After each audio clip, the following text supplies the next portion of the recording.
څنګه یو شاعر دا فرمایلی تعصي الإله وأنت تظهر حبه هذا لعمري في الفعال بديع لو كان حبك صادقا لأطعته إن المحب لمن يحب مطيع.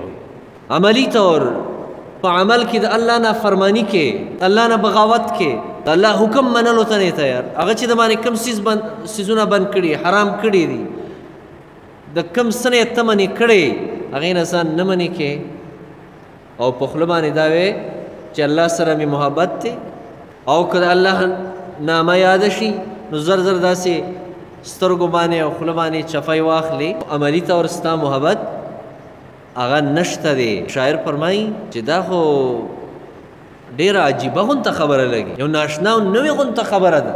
او بیا فرمایي که چېرې ستا محبت لو کان حبک صادقا لأطعته، که چېرې ستا محبت الله سره رښتینی محبت و نو تا به د الله طاعت کولی، تا به د خبره منلې.